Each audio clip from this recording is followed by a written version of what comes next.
So what pair of starting survivors is right for you in Into the Dead Our Darkest Days? Each pair has positive synergy, negative synergy, and just general features.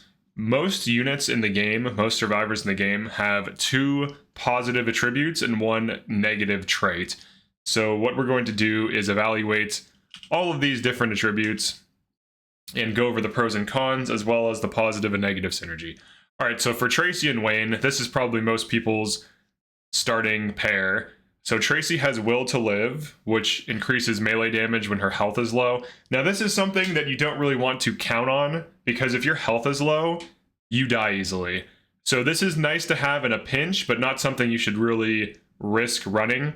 If you want to kill a lot of zombies, guns are your best bet. Melee is a huge risk to use, and the big advantage of this would be to use multi-hit weapons while you're at like maybe half health, so you still have enough health to kind of like tank a hit or two to multi-hit zombies and kill them quickly. But if you do get grabbed, if you do get caught, you could still die. So this is definitely not something you want to focus on, but it is something that she can do. Now for stealth attacks, all stealth attacks against unaware zombies are insta-kills, so this doesn't really scale that. So this is definitely not one of the better perks. Determined, the survivor is more resistant to morale loss from low needs.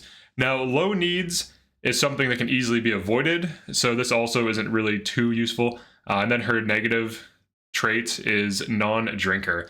Alcohol items cannot be consumed. So alcohol is only really nice for delaying debuffs. It never fixes someone's mental state, it just delays the debuffs from being in a low mental state. So this really isn't the worst thing. You can always just send her to the common area. So in terms of advantages, Will to Live is situationally useful. Determined, very niche, and non-drinker is not really the worst downside. Now for Wayne, he has Thrill Seeker, gains adrenaline state from damage, which boosts morale. So if he actually gets hit, he gets a morale boost, which is nice because that allows him to not need to use the communal area, not drink as much, and so on. Then he also has Moonshiner, can craft crude moonshine from the cooking areas. Now, the interesting thing about this is most alcohol requires distillery. Honestly, I don't think alcohol is that hard to get or that good in the game, based on my experience with the game. So this is kind of negligible, but it is nice that he can craft alcohol at a cooking area. So Thrill Seeker is decent, Moonshiner is okay, and then he has Restless. Spending a phase without leaving the shelter results in morale loss. So this is a minor issue for him. So basically he wants to go out every day/night phase at least once. Otherwise he starts to have morale loss. So these as a starting pair, honestly, even though they're the default, like this is the first pair you're shown, I don't think you should use these. They're not bad, but there's definitely better pairs. All right, that brings us to Daryl and Leo. So this pair, I think, is just objectively better than the previous one. So let's start with Daryl. So Iron Stomach, can eat anything without getting an upset stomach. Now, I have only been feeding my dudes cooked food for the most part, or vegetables, and I do not feed them uncooked meat. I always have them cook it first. So I haven't even encountered upset stomach as a debuff. But this is like, it's decent, so he can just eat raw meat, basically. Other units can't, but he can. He also has Whittler. Melee weapons are cheaper to craft. He has huge, for the positive and negative synergy, I didn't really talk about that for Tracy and Wayne. For the positive and negative synergy between these, she basically wants to, like, she can be like the follow-up unit. Like, Wayne can go out, clear out an area, Tracy can follow up, and then as long as he always goes out every time. They really don't have too much in terms of interaction. It's kind of funny. They almost have like negative interaction where he can make alcohol and she can't even drink it. So there's really not too much there. I don't really think, I mean, I guess she has Determined and he has Thrill Seeker. So both of these things kind of lead to like high morale resistance, but I haven't found that to be an issue in my playthroughs. So it's really up to you. If you find that to be an issue, this is the pair for that. But for Daryl and Leo, cheaper melee weapons to craft. And then we have Bad Cook, can only cook slop at the cooking station. Now, Leo can cook. He's not like the optimal cook, but there are other units you can grab, other survivors you can grab at set locations that produce more food items. So as long as you're not having Daryl be your cooker, he's a great melee weapon crafter. And he also has like extreme positive synergy with Leo who is arguably the best like raw combat unit, unless you can overly rely on stealth, which in some instances you cannot because there are just too many zombies. So you go to do a stealth kill, but there's like 3 zombies looking at you. So there's instances where stealth is either tricky to do, like you have to like throw a bottle or something, or it's impossible or near impossible. So taking less damage in combat is just a massive advantage for him being your opener. And in my mind, an opener is a unit who goes into a dangerous unexplored area and is your main combat unit who is there with the intention of clearing out zombies, taking on fights, taking damage. So you want tough as a passive because it reduces damage taken. And it's very easy to die in this game, and it's very easy to take damage this game. A single mistake, a single loud noise, sprinting at the wrong point in time, aggroing several zombies, using a gun at the wrong time, you're going to be taking damage, even if you're really good at the game. So Leo has one of the arguably best starting passives. He also has Slugger, increased melee damage when using melee weapons. So he takes less damage in combat, and he deals more melee damage. Melee weapons are the first weapon type you get, and they are arguably the most abundant and easiest to get and use. Whereas with guns, you have to first locate a gun, either like through dismantling and crafting, or actually knowing where the gun spawns are. Gun spawns tend to be in difficult locations that are heavily guarded by a lot of zombies. So being able to rely on melee weapons more is a huge advantage. They're also multi-hit melee weapons. So what Slugger allows him to do is he takes fewer hits with melee weapons to kill. So in an open fight, like let's say you're fighting 2 to 3 zombies, you take less damage, and when you multi-hit, each hit does more damage. So your weapons are more efficient, you save more uses of those weapons. And also with Whittler, you can craft more weapons. And the main weapon you want to be crafting here is like the Tomahawk for 1v1s, the Shiv for stealth kills, and of course the barbed wire bat for general combat, because it has high durability, good per hit damage, can still be used as a stealth weapon as long as zombies are far away or you close doors, and it can be used in open fights where you're fighting like 2 to 4 things at a time. And it also stuns on hit and has good reach and good attack activation speed. So these two I feel like are the best starting combo for just raw, in your face combat. He also has Voracious, has his downside, loses more hunger each phase. Honestly, if you know how to manage hunger, or if you can get a cook early, it's not an issue at all. It's like in my current playthrough that I threw out to make this save file, I had like 30 food, like 30 cooked meals, 30 goulashes. So like, it doesn't matter. The downside doesn't matter. As soon as you get a cook survivor and you know where the cooks are, his downside of being a bad cook doesn't matter. He can craft melee weapons for Leo. He can also be sent out after Leo to pick up items. So you can have him barricade. So like what I would do is Leo goes out, he clears out an area, and then Leo cooks, and then Daryl goes out and like loots. You try to get a cook survivor immediately, which can easily be achieved. And you just have the cook survivor cook a bunch of food, and then that's your main food source, is that cook survivor. And as long as you do like the 1-2 combo of like Leo going out and Daryl going out after, or like a backpack survivor like Isabel, then you're going to be good to go. For the next pair, we have Sebastian and Diane. So these two are a little interesting. Diane has a pretty bad downside, honestly, and Sebastian's advantages. So he does have Gunsmith. Ranged weapons are cheaper to craft. That is a massive advantage in this game, because you do find components for guns more consistently than you do the guns themselves. So if you can just get the crafting recipes by upgrading your gun workbench, he can craft the ranged weapons for cheaper. He also does more damage with firearms. So if there are enemies that, didn't get killed by a little bit of damage, he's basically just the most efficient gun unit. And that's pretty good. That is good. If you know where gun spawns are, I would say this is more of a team you want to run if you know how to get guns immediately and quickly, because then he's basically like the best thing. He's also like a cowboy, so if you want to be some gunslinging cowboy, that's your thing. He does have Jaded. Morale is restored slowly, or slower than other survivors. That's not the worst downside, honestly. Restoring morale. You can pop a beer. You can have him use the morale area, the common area. He should be fine. And then for Diane, we have Untiring. Loses rest slower than other survivors. Now, this is a great advantage because this means she can do more things. So she can be cooking. Now, I don't think she should be cooking because you want a cook who can get like double the food or whatever, or increase food output. But she could be doing any activity and she'll need to rest less than other units. Optimist passively gains a small amount of morale every phase. So these two things make her perfect for being like a base unit that just like crafts things, that disassembles, it does random utility things. However, her big downside is she has poor craftsmanship, or poor craft person, which is barricade repair is less effective. So if you want to run this team optimally, you want to get a gun immediately.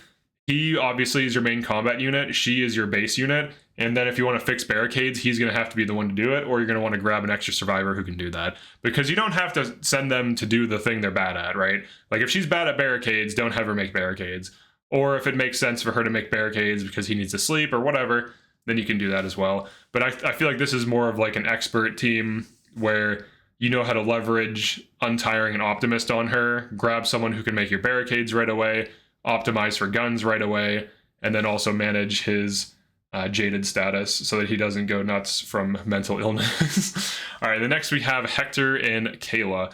So these two are a little interesting because they're more like just pure utility. There are some big downsides though. So Hector gains extra component resource for each dismantled item. Dismantling is one of the best sources of getting crafting components in the game, because what it lets you do is you can grab like a wooden box or like a camera or whatever things that can be dismantled and convert one inventory space into excess resources, and typically way more than like a stack of those resources. So like a box I think dismantles for more than 4 wood, which is the max of like a maximum stack of wood you can carry with you. So if you can consistently find dismantleable items, Gearhead is a huge value passive that allows you to upgrade rapidly.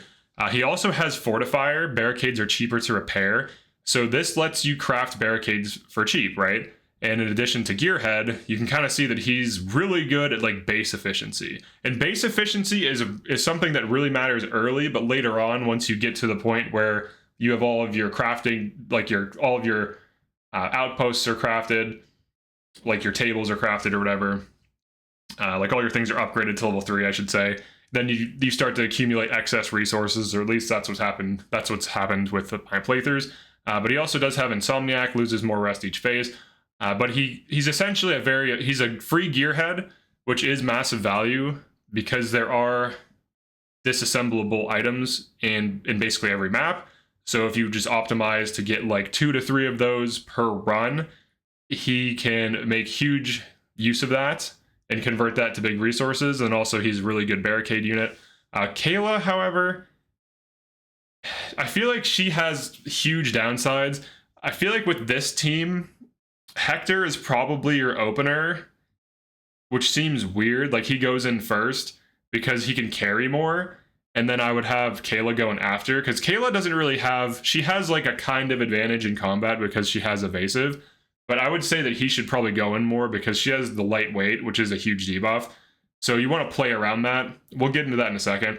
But Kayla, we have evasive, small chance of not taking damage in combat. So this is just like a flat % chance to dodge. Now I haven't tested this to see exactly what it is, but for now we'll just assume it's like 10 to 25% because most games don't give you huge advantages. So it's probably like around 25% or lower.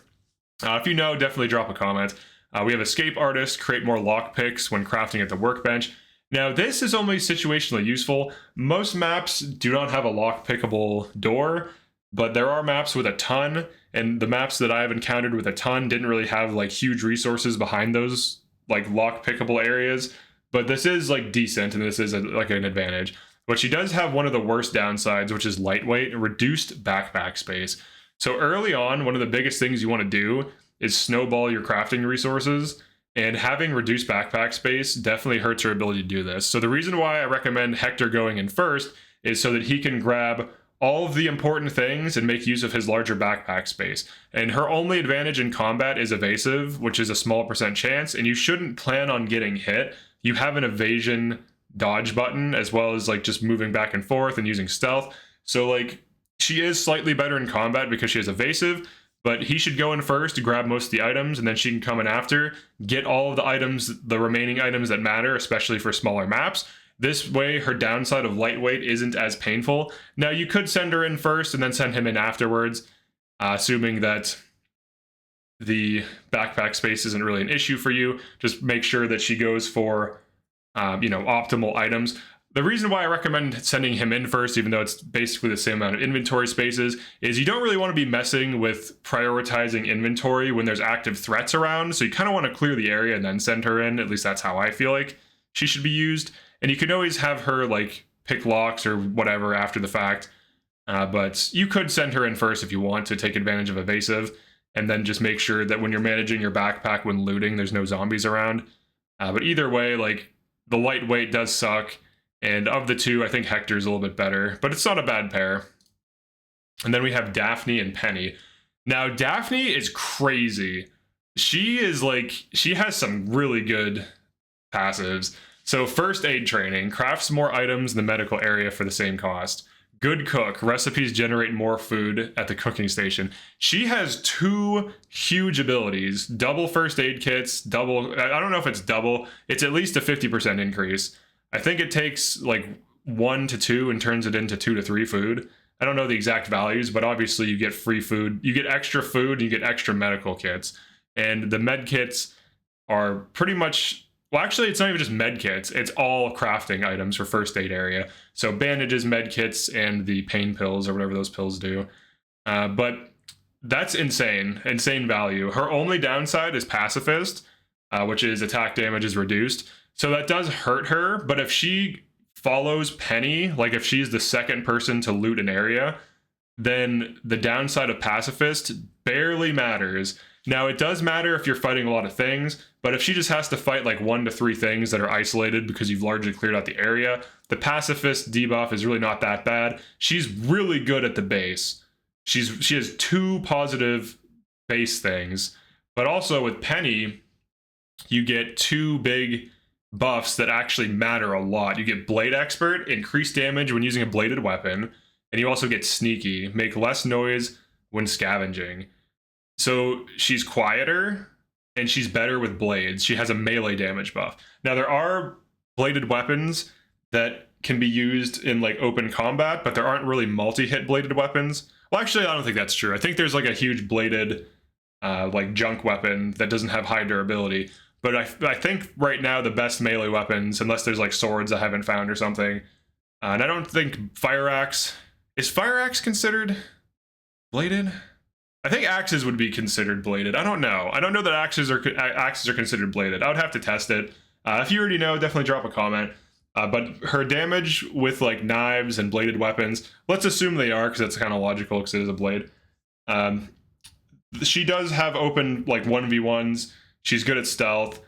She has haunted undead attacks, may also add a trauma state. I haven't had this trigger, and if she's mostly getting stealth kills, this doesn't really trigger. So you get a really good opener that's quiet, sneaky, and has a melee damage perk, and then you also get a really good base unit that is good at cooking and first aid. And of those things, both of them are essential. Like, you have to cook because your dudes will get hungry, and you have to craft first aid at least early to get like a good stockpile of med kits and bandages and so on, because if you get conditions, you get hit, you take damage, you need to heal it away, you need to remove those debuffs. So this is, I think, like one of the better pairs of all of the starting ones, because it's just super straightforward. Daphne is just really good all the time.